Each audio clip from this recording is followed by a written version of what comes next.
The year was somewhere around 1859, deep in the red clay fields of Rockingham, North Carolina. A child was born into a world already broken, a world where her name was not her own, where her breath, her sweat, and her childhood belonged to someone else. Her name was Louisa Adams. When she told her story in 1937, her voice trembled, not from age, but from memory, the kind of memory that never fades even after a lifetime of silence. "My name is Louisa Adams," she said. "I was born in Rockingham, Richmond County. I was 8 years old when the Yankees come through. I belong to Master Tom A. Covington, sir." From the moment she could remember, Louisa lived under the shadow of Master Tom Covington, a man who owned her parents, and her brothers and sisters. Her mother's name was Easter, a woman who worked the gardens and tended the hogs. Her father was Jacob, who hunted at night to keep his family alive. Louisa said she came from a family of Covingtons, because that was the name of their master, a name they carried, not by choice but by force. Her family was large. Her brothers, Solomon, Luke, Josh, Stephen, and Asbury, all worked the fields or were sent away to the salt mines. Her sisters, Jane, Frances, and Wincy, worked for the white folks picking and cleaning feed. They were children, yet their days began before sunrise and ended only when the stars filled the Carolina sky. Louisa remembered the hunger that haunted them every day. "We were so hungry," she said. "We was bound to steal or perish." They had their own gardens and a few hogs, but much of what they grew was taken away. There was no mercy. What little they could eat came from the land: rabbits, coons, possums, and whatever wild thing they could catch. Her father, Jacob, would slip into the woods at night, risking whippings just to bring home food. Louisa's voice cracked when she remembered those nights. "My daddy raised us on game. He'd catch rabbits and coons. We worked all day and hunted at night. We had no holidays. No fun as I know. Slave time was slave time with us. Shoes were rare, one pair a year if they were lucky. When they tore, they tied them with strings. And when they fell apart, they went barefoot, leaving tracks in the dust that looked like the prints of birds." Her brother's feet cracked open from the cold, bleeding until the dirt turned red. Louisa said you could track him by the blood. Their beds were made of straw. Their houses, small log cabins smeared with mud, were called the slave houses. Inside, winters were cold and summers unbearable. But the worst pain was hunger. Every day they rose before dawn to the sound of the overseer's shout. They worked until their hands burned and their backs ached, and even then, they were expected to smile to say yes, sir, and no, sir, to the man who owned them. When Louisa was just a child, she began picking feed for the white folks. Her brother Solomon was sent to the salt mines. Her grandmother, Lovey Wall, had been brought from another place, sold and carried to North Carolina before Louisa was even born. Generations of pain lived in their blood. Louisa once said something that cuts deep even now. "We were compelled to walk about at night to live. We were bound to steal or perish." This trait seems to be handed down from slavery days. She understood something most didn't: that hunger, fear and survival had shaped them into who they were, and those scars didn't fade even after freedom came. The Covington Plantation was a world of noise, axes chopping, children crying, the sound of hooves, the crack of a whip. But inside Louisa's heart, there was only silence, the kind that comes from knowing you have no control over your own life. And yet, even in that silence, something survived, something strong, something human. A hope that one day, maybe, she could walk on her own land without fear. A hope that one day she could write her name in her own hand. That hope would carry her through the hardest years, years where pain and endurance walked side by side.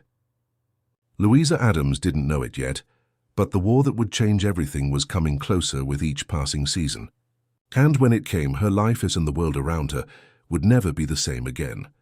The Covington Plantation sat wide and silent under the Carolina sun, acres of cotton, corn, and sorrow. To strangers, it was just another grand southern estate, but to those who lived in its fields, it was a world of pain. Inside those fields worked the children of Jacob and Easter, the same family that dared to dream when there was no room for dreams. And in one of the small log cabins at the edge of the plantation, a little girl named Louisa Adams tried to grow up without losing herself. She remembered that house clearly. "We lived in log houses daubed with mud," she said. "They called them the slave houses. The walls were thin, the roof leaked, and the cold crept in at night." Her mother patched holes with straw and mud. Her father gathered firewood after long hours in the field. They slept on rough straw beds, and when the wind blew through the cracks, it carried whispers of hopelessness. Louisa said their food was bad, their clothes were worse, and their days felt endless. Our clothes were bad and beds were sorry. We went barefooted part of the time. We got one pair of shoes a year. In the daylight, she worked beside her sisters in the fields, her small hands blistering from the hoe. At night, her father hunted rabbits, coons, and possums, not for sport but survival. They worked all day and hunted all night. There was never a day of rest. The Covington Plantation had no laughter, no music, no joy, only the sound of work and the echo of the whip. Louisa said, "We had no holidays, no dances, no parties, no candy pullings. Slave time was slave time with us. But there was something even darker than hunger, fear. Fear of the man they called Master Tom Covington. She remembered him clearly. Tall, rough, his voice like thunder when he shouted. Louisa said, "Old man Tom was the very nick. He took what we made and rationed it back to us." Her father had once gone to Stephen Covington, Tom's brother, to beg for food. The same food he had harvested with his own hands. Stephen, seeing the cruelty, ordered Tom to return what he'd stolen. That small act of fairness stayed in Louisa's heart. It was the only time she saw someone speak up for them. Still, Master Tom ruled like a storm. No matter how hard the slaves worked, they were never free from his temper. Every lash, every shout, every demand, it carved fear into their bones. Louisa's mother tried to shield her children, but there was no safety in those cabins. Louisa remembered the screams that came from the fields at night. She said quietly, "I have greased my daddy's back after he'd been whooped until it was cut to pieces.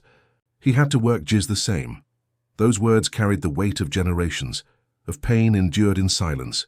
The Covington Plantation had 2 overseers, both colored men named Bob and Charles. Bob oversaw the fieldwork. Charles drove the carriage. They too were trapped, bound by fear of the master's anger, caught between their people and their survival. Louisa sometimes rode with them in the carriage. She remembered how the seats folded up, how the wheels rolled through the dust. But even those moments of calm carried an invisible chain. Every morning began the same. When the chickens crowed, the work began. "They waked us when the chicken crowed," she said. "We went to work as soon as we could see to make a lick with a hoe." There was no rest, no mercy and no end. Inside the main house, Miss Emma Covington, the master's wife, was gentle to Louisa, but even her kindness was powerless. A woman's heart could not stop a man's cruelty. Louisa said, "My missus was kind to me, but Ma's Tom was the booger." Kindness and cruelty lived under the same roof. That was the curse of that house, a place where light never lasted long. Louisa often said that on that plantation time stood still. The days blurred into nights, the seasons came and went, and childhood faded under the weight of work. She grew up fast, because there was no other way to survive. "My old daddy partly raised his chillun on game," she remembered. "We worked all day and hunted all night. We had no holidays. The House of Shadows, that's what the Covington land truly was. It was not the grand mansion that outsiders admired. It was the rows of small, muddy cabins where people lived, suffered, and tried to keep their hearts alive." Each night, when Louisa lay on the straw beside her sisters, she would listen to the distant howl of dogs and the rustle of wind through the pines. She would whisper to herself, not in prayer but in promise, that one day she would walk free, and somewhere deep inside, even as a child, she believed that day would come. There are many kinds of hunger in this world. Some can be fed with bread and meat, but the worst kind is the hunger for knowledge. On the Covington Plantation, words were forbidden. Letters were dangerous. Books were more feared than bullets. Louisa Adams remembered that law well. She said, "Lord, you better not be caught with a book in your hand. If you did, you was sold." To read meant power, and power was the one thing Master Tom would never allow. Louisa was still a girl when she first saw a white child reading. She remembered how carefully the girl turned each page, her eyes moving over lines of words Louisa could not understand. To Louisa it looked like magic, symbols on paper that could speak without a voice. She said later, "I can read a little, but I can't write. I went to school after slavery and learned to read." But in those early years, reading was a dream too dangerous to chase. If a slave was caught with a book, they were whipped, or worse, sold away, separated from their family forever. So the plantation stayed silent. No prayers, no church, no gathering of voices that could grow into rebellion. There was no church on the plantation, Louisa said. We were not allowed to have prayer meetings. No parties, no candy pullings, no dances. No, sir, not a bit. Every night as darkness fell over the Covington land, the patrollers rode, men who hunted slaves after dark, checking for passes, punishing anyone found wandering.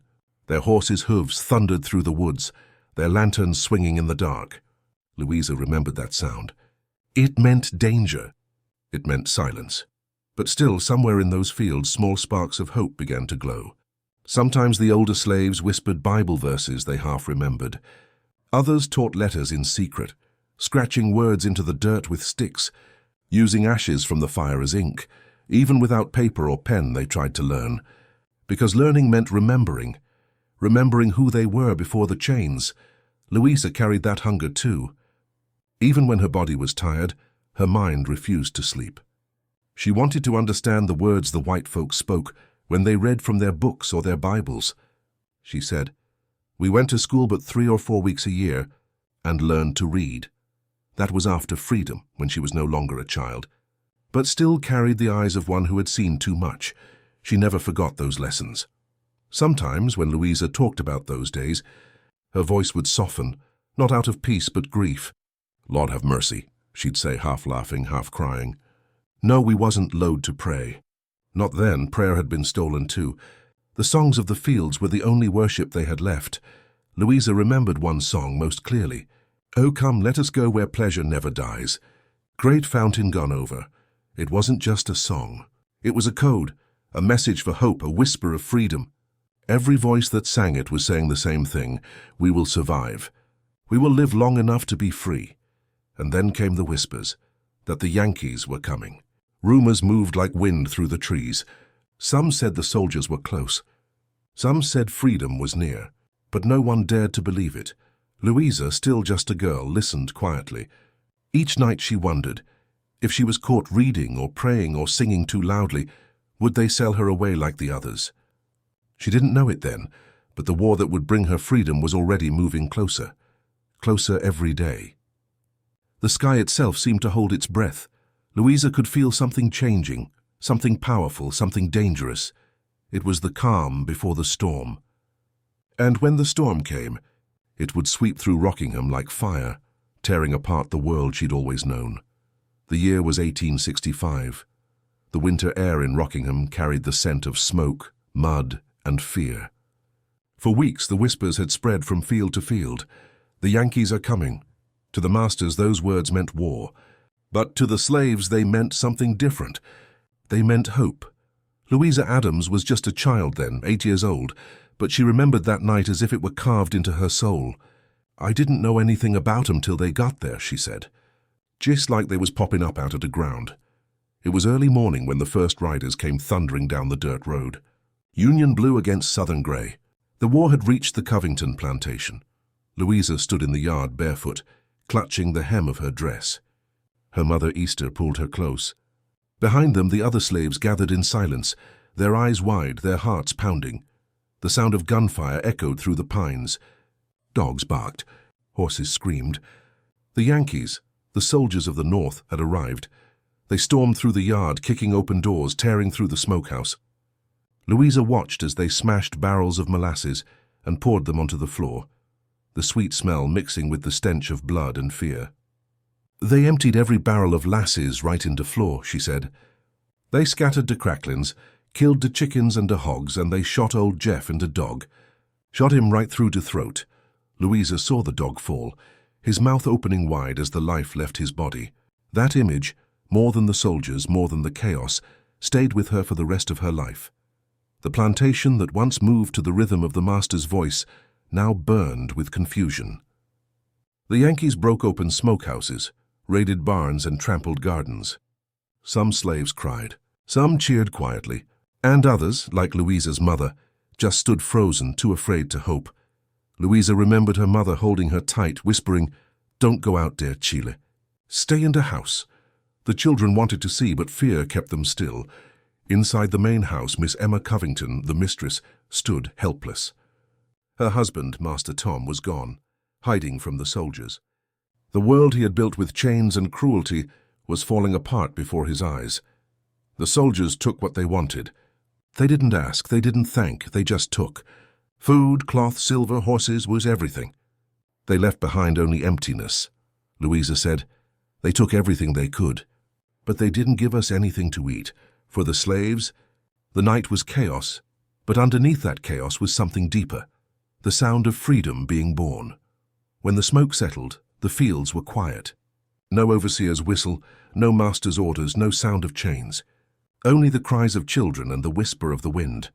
Louisa's brother Luke came running from the stables, his face covered in dust. He looked at her and said the words they had waited their whole lives to hear.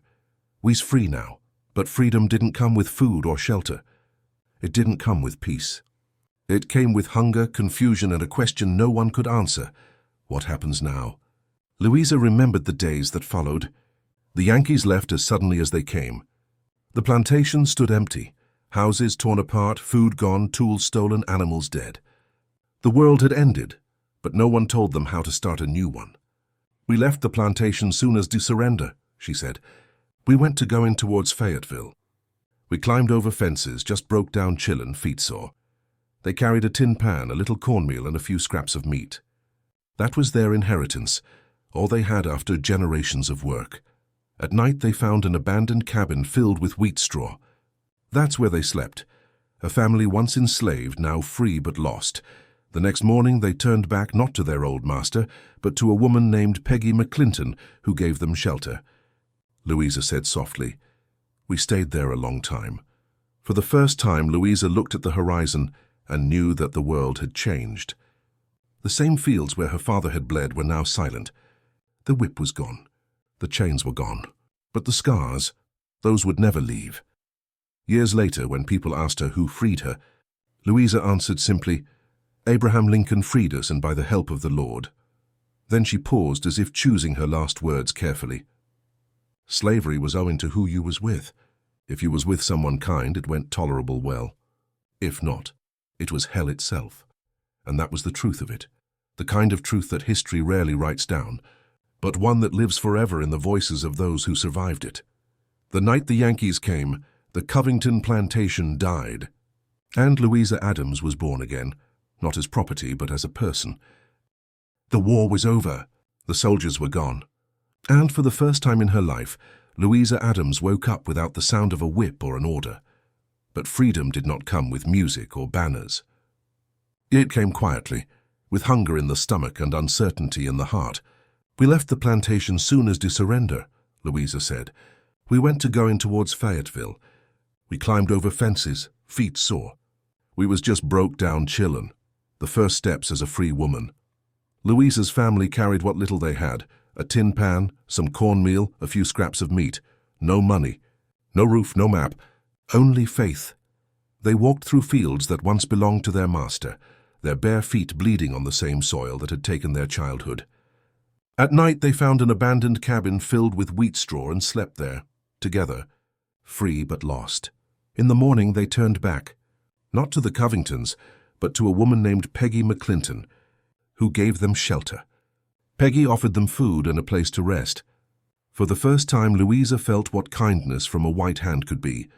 Not control, but compassion. She stayed there for a long time, learning to live without orders, without chains. The hard years after freedom was not easy.